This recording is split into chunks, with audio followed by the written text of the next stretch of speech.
Bonjour tout le monde, ici le prof, bienvenue à cette 35e vidéo tutoriel sur GameMaker et aujourd'hui nous allons créer notre deuxième squelette, un squelette qui va nous lancer des os par la tête et oui, enfin un ennemi qui nous lance des projectiles.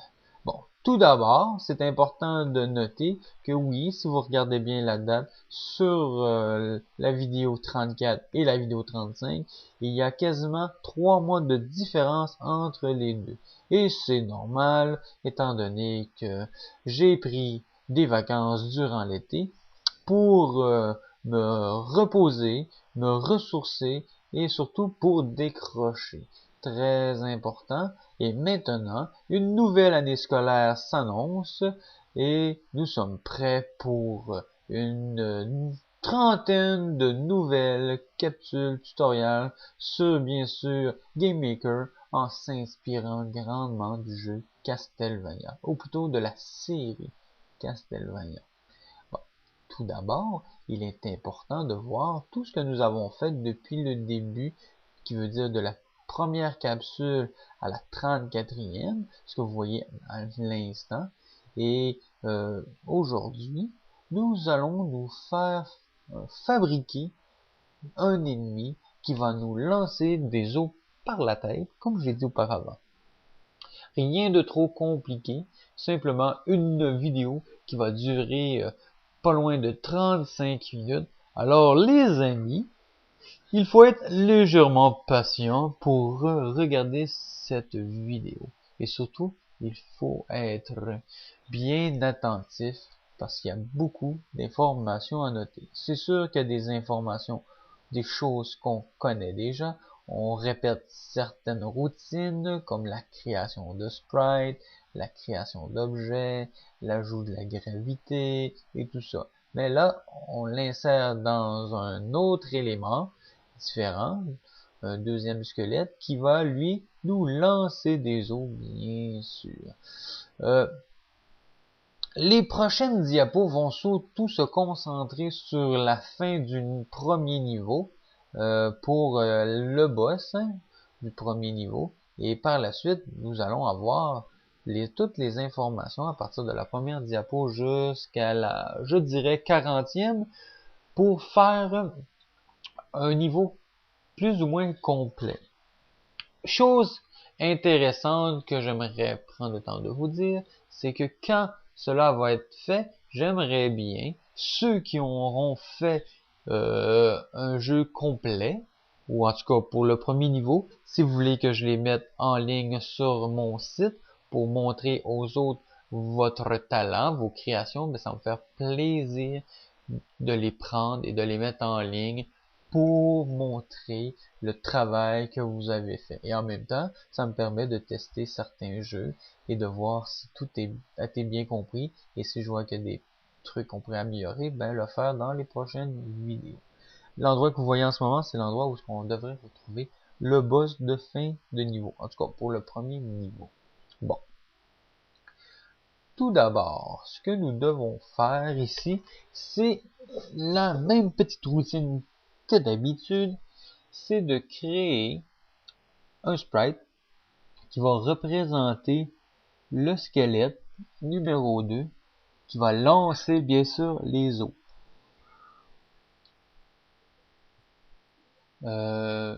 Conseil, faites-vous en sorte d'avoir un dossier bien rempli d'images pour votre jeu et qui va comprendre bien sûr les différents ennemis.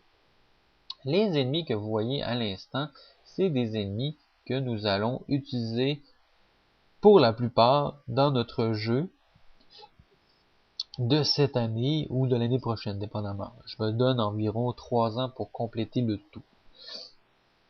Parce que mon objectif, je l'avais déjà dit, mais je vous le répète, est de 100 vidéos tutoriels sur la série Castlevania.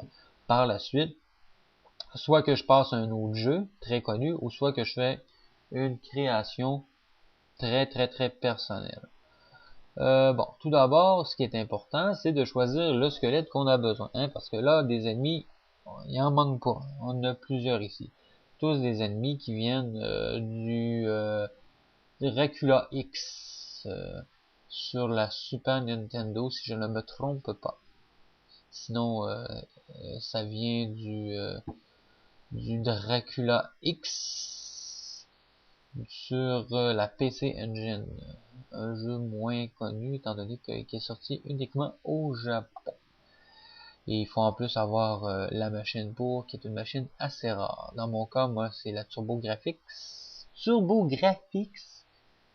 16, mais j'ai pas encore le lecteur CD qui me permettrait de voir bien sûr ce Castlevania là, mais qui est très cher en passant, qui est facilement une centaine de dollars sur eBay. Bon, tout d'abord ici nous avons trouvé nos 6 squelettes qui vont nous permettre de faire l'animation de déplacement.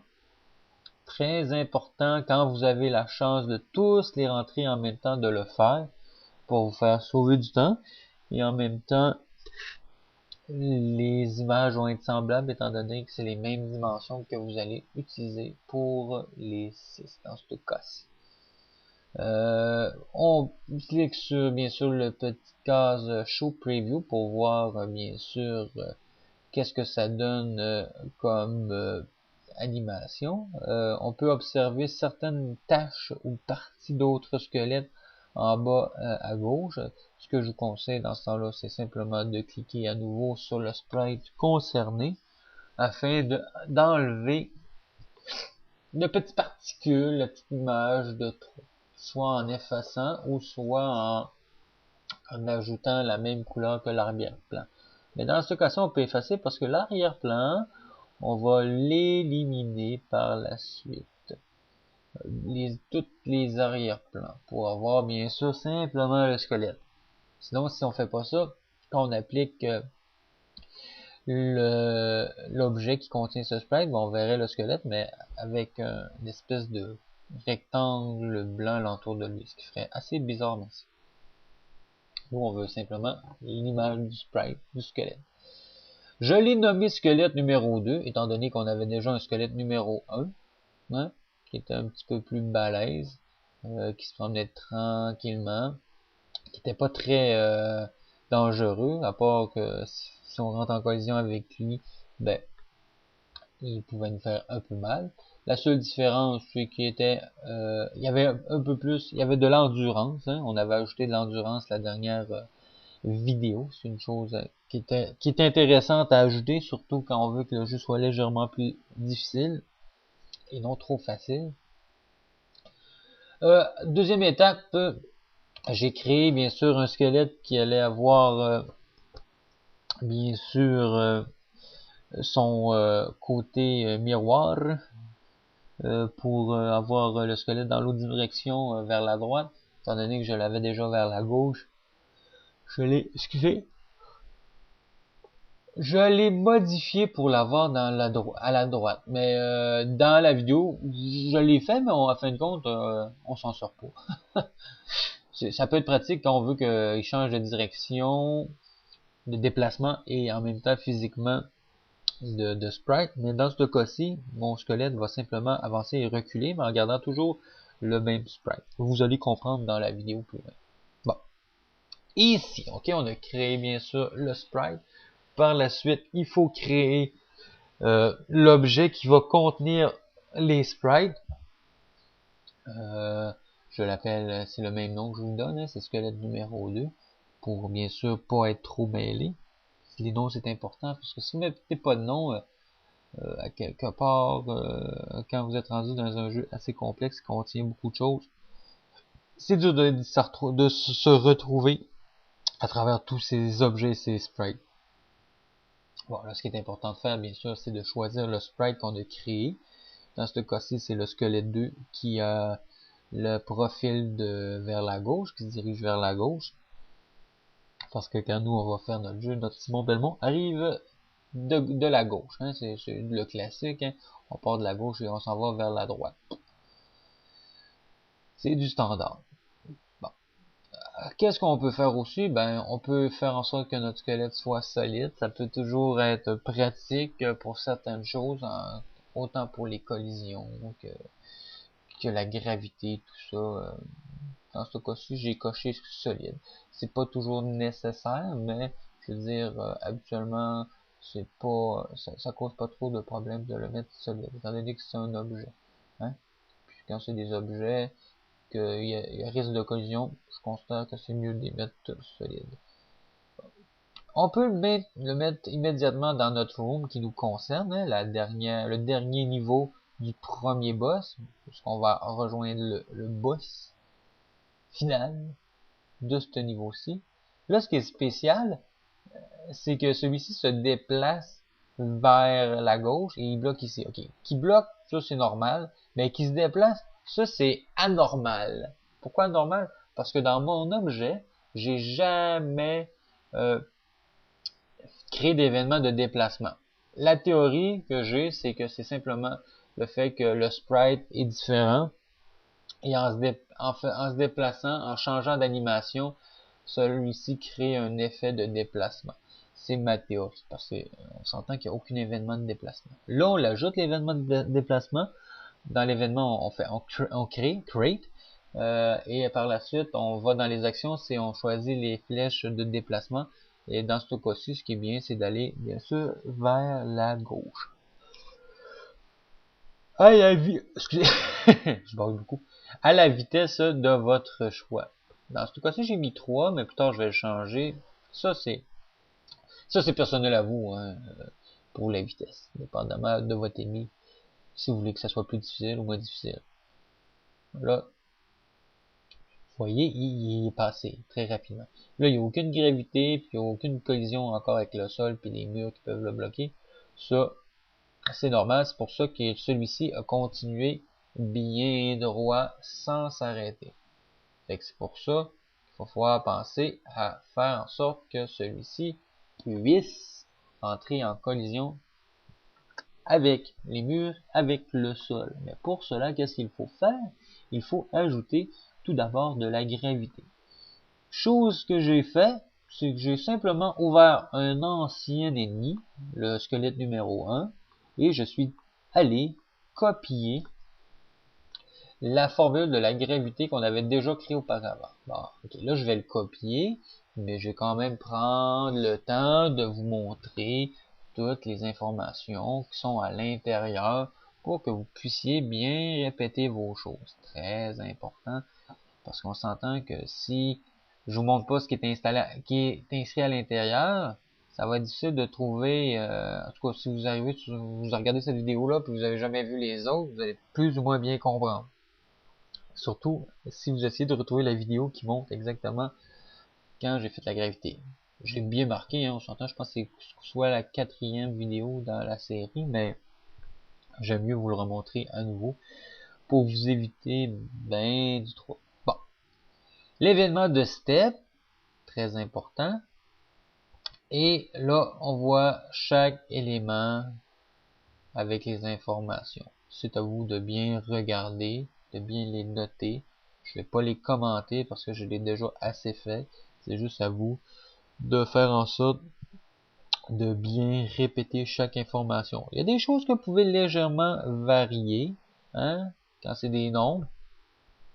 Mais pour le reste, des variables et tout ça, touche pas à ça. Hein? D'accord? Bon. Ça, on a notre gravité. Autre chose qu'il faut faire, ben, c'est quoi? Ça va être de mettre, bien sûr, les collisions avec les objets, avec le sol. Hein? Très important. Hop! Le squelette est disparu. Pourquoi? Parce qu'on n'a pas encore créé la collision avec le sol. On a donné de la gravité. Tantôt, il se déplaçait vers la droite, il a passé à travers les murs. On a ajouté la gravité. Là, il s'est mis à avoir un certain poids, le squelette. Fait que là, il allait quand même vers la gauche, mais on l'a pas vu longtemps. Il s'est déplacé vers la gauche parce que la gravité a fait son effet beaucoup plus rapidement que son déplacement vers la gauche. Là, ce qu'il faut faire, c'est retourner dans notre squelette numéro 1, copier, bien sûr, l'information pour la collision avec le sol qu'on avait déjà créé, on a déjà nos blocs de sol, on a déjà nos petits blocs pour les murs, pour les bloquer quand on veut des changements de direction. Ici, dans ce cas-ci, le beau petit bloc vert, là, flash, vert lime, c'est pour le sol. Chose qu'on a fait au début.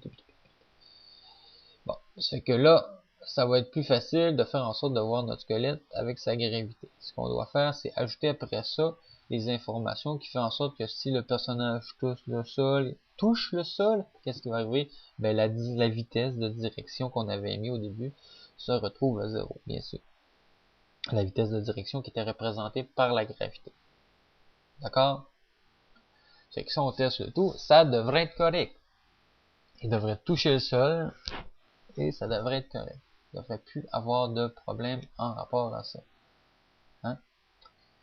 C'est que là, vous voyez, c'est correct. Il n'a pas passé à travers le sol, il est bloqué par le mur, c'est excellent. Maintenant, qu'est-ce qu'il faut faire? Ben, c'est le déplacement gauche-droite. On veut pas seulement que le squelette numéro 2 avance, arrive dans le bloc, puis arrête de bouger. Non, ce qu'on veut, c'est que celui-ci, quand il rentre en contact, reparte dans l'autre sens. Il pourrait changer de direction, comme on a déjà, pas de direction, excusez. Oui, il va changer de direction, mais il pourrait changer aussi de sprite. Mais dans ce cas-ci, on va pas faire ça. On veut qu'il reste toujours de face à Simon Belmont, quand il arrive dans le tableau, pour y lancer des os, en permanence. Parce que c'est l'objectif, ce squelette-là va lancer des os. Bon. Ce qu'on fait, on prend nos blocs, qui servent justement à ça, à faire changer les personnages de direction. Ici, vous allez voir, je mets le bloc bleu et le bloc rouge. Le bloc bleu sert habituellement à droite, à gauche, quand il y a un ennemi qui rentre dedans, pour changer de direction vers la droite. Et le bloc rouge sert à l'ennemi quand celui-ci va vers la droite pour retourner vers la gauche. Pourquoi deux blocs différents? Parce que habituellement, ces deux blocs-là ont deux fonctions spécifiques. C'est pour le changement des sprites. Pas pour le changement de direction, parce que le changement de direction, c'est simplement une formule qui dit, qu'on voit ici, que tu renverses la direction horizontale. Mais, pour d'autres ennemis, quand on veut changer le sprite, étant donné qu'on veut pas que ce soit le même sprite, il faut avoir deux blocs différents parce que c'est deux sprites différents qui vont être adaptés dépendamment de la direction. Dans ce cas-ci, où est-ce que je vais en venir avec cette explication-là, c'est que j'aurais pu me permettre de mettre simplement le bloc bleu ou simplement le bloc rouge, étant donné que sa fonction est simplement de renverser sa direction. C'est ça que je veux dire. OK? Tout ça pour ça. Bon. La vitesse, le déplacement est correct. Ici, ce que je fais, c'est simplement que je duplique mes squelettes pour avoir une animation légèrement plus lente. Question de fluidité. Moi, j'aime pas ça quand l'animation est beaucoup trop rapide. Ce qui arrive souvent, surtout dans les vieux jeux, on s'entend, on parle de Nintendo, Super Nintendo, Genesis, Sega Master, des vieilles consoles. C'est vraiment, des fois, on peut retrouver des animations très, très rapides, étant donné qu'il y a très peu de sprites. Mais ce que je fais, moi, étant donné que je duplique certains sprites, on a l'impression que ça ralentit la vitesse d'animation. C'est pas vrai, ça la ralentit pas en tant que telle. Ça fait simplement que ça reste plus longtemps sur une certaine animation, sur un certain sprite, parce que le sprite, je l'ai doublé ou soit triplé, ou même des fois quadruplé, dépendamment de votre choix. Bon, c'est clair pour ça. Il y a possibilité de ralentir l'animation dans un autre endroit, mais j'aime mieux, moi, faire ça comme je fais là, parce que à quelque part, ça ralentit pas vraiment le jeu, étant donné que c'est tellement des petits sprites que c'est pas très lourd. Hein. On s'entend que c'est des sprites de jeux de Super Nintendo. C'est pas des jeux 3D. Hein. Bon. Maintenant, on passe à l'étape de l'objet qui va être projeté. Hein. C'est un os, l'os du squelette, bien sûr. Un classique, le squelette lance ses os, hein, c'est extraordinaire. Le squelette il en lance comme il veut, mais du coup, il est toujours intact. On se demande bien où est-ce qu'il prend ses os.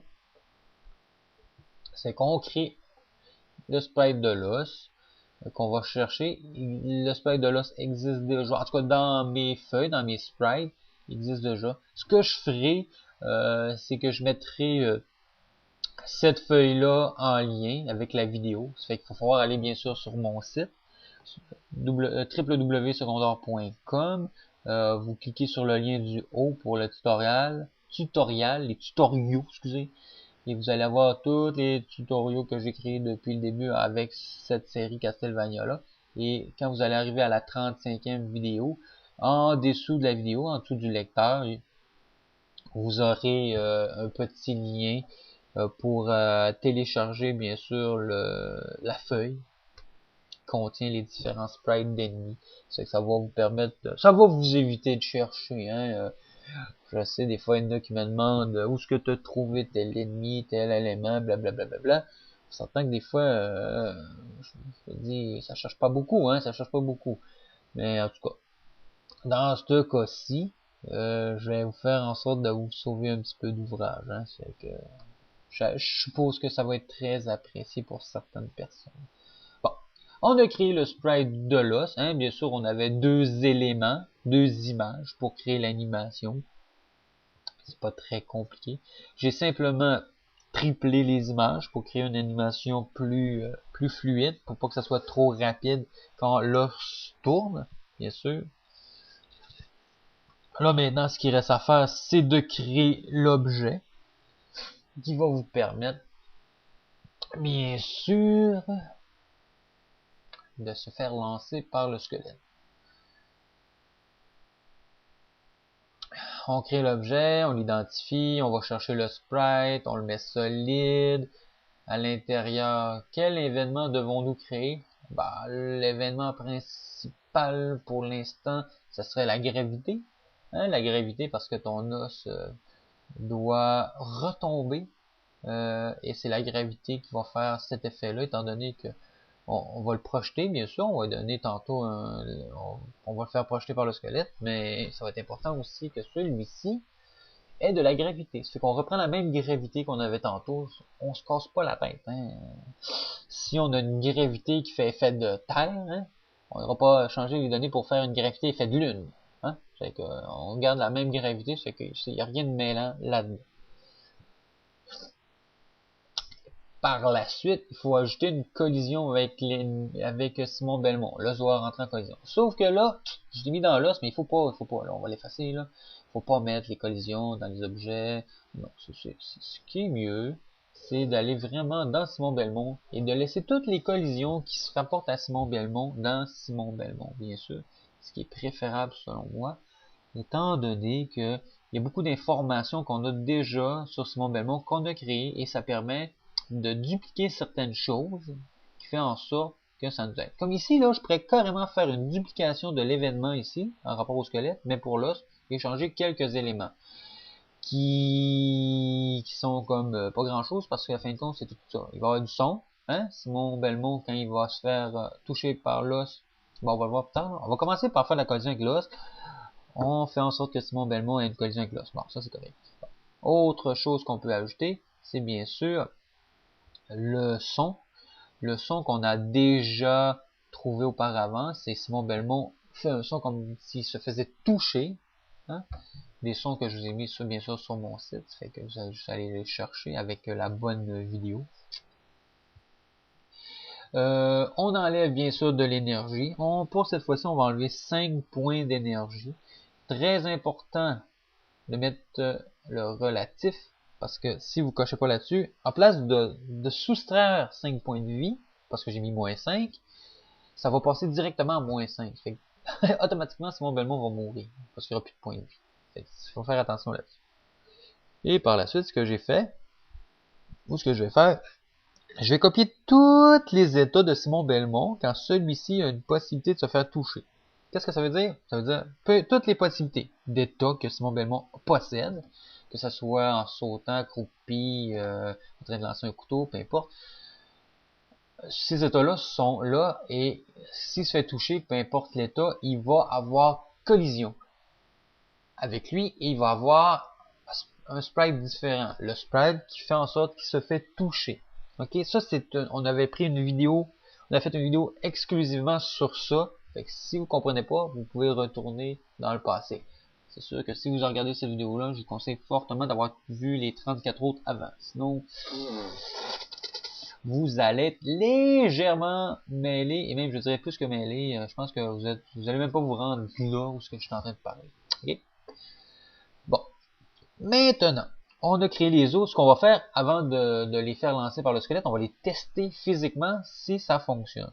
Là, j'en mets pas mal. J'aurais pu en mettre tout simplement 2 au-dessus de Simon Belmont parce qu'à la vitesse que ça va descendre, je vais mourir assez vite. Et vous allez comprendre pourquoi. On regarde. Des fois, c'est un peu là. Habituellement, je coupe ça. Oh, vous voyez, regarde, les eaux tombent. Les eaux restent en suspension sur Simon Belmont. Bon, chose à noter, hein. La boîte de collision de mon Simon Belmont à moi est au niveau des pieds. C'était pour surtout faciliter le fait que quand il se déplace.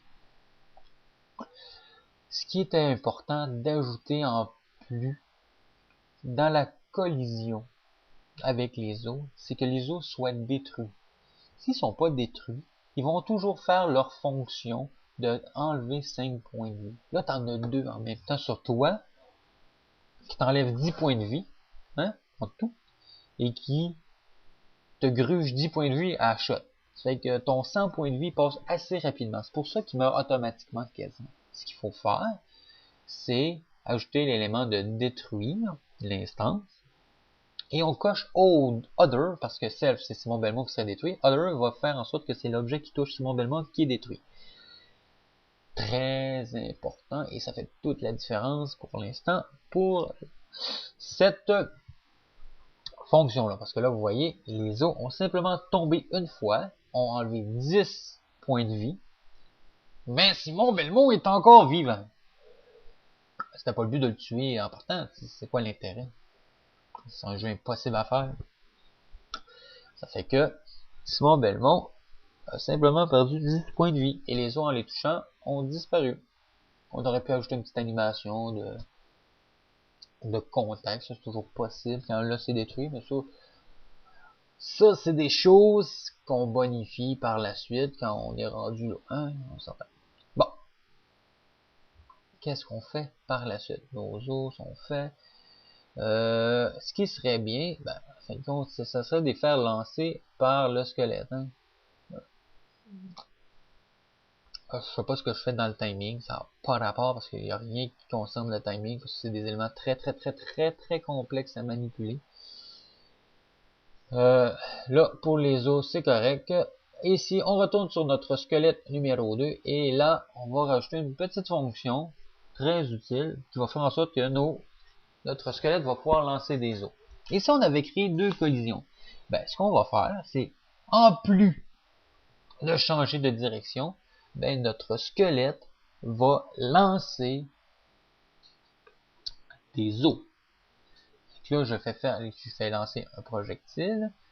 Le projectile que nous allons choisir, bien sûr, c'est les os de squelette.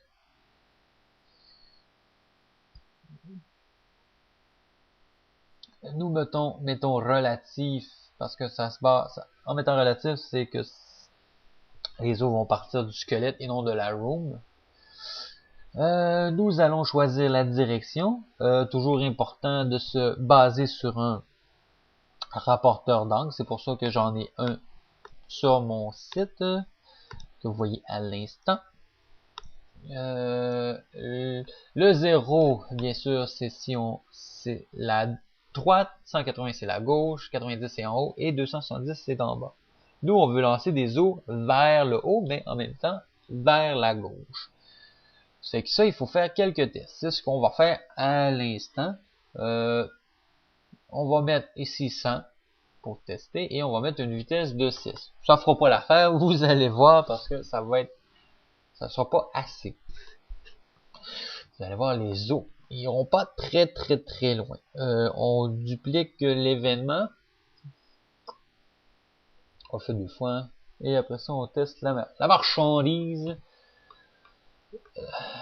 dans le jeu. Mais la chose qu'il faut noter en rapport à ça, c'est qu'il y a 3 variables importantes à noter. La gravité des os, ça c'est important. La direction du lancer et la force de déplacement. 3 choses que vous pouvez modifier. Ça, c'est très important à noter. Si vous voulez que votre os soit beaucoup plus léger, qu'il y ait un effet que la gravité soit différente que celle de vos personnages, vous avez simplement à baisser la gravité. Dans ce cas-ci, ce qu'on va faire, c'est, de un, on veut faire en sorte que la projection soit beaucoup plus forte. On va lancer l'os plus loin, mais on va en plus essayer de lancer un peu plus vers la gauche que vers le haut. Ça, c'est des tests à faire. Hein. On va voir qu'est-ce que ça va donner pour l'instant.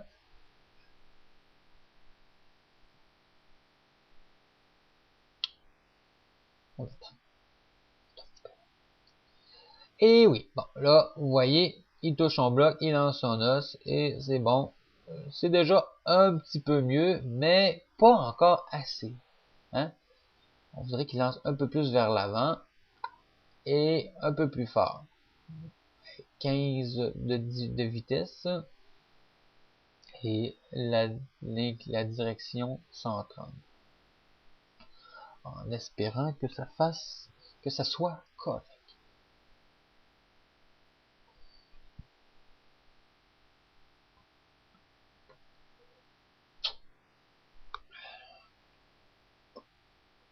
Ah, si on regarde, ouais, là c'est plus agressif comme lancer, ça, hein, ça c'est vraiment bien. Ce qu'on aurait pu faire aussi, c'est rajouter un troisième bloc au centre, hein, au centre, qui puisse nous lancer un petit bloc à chaque extrémité.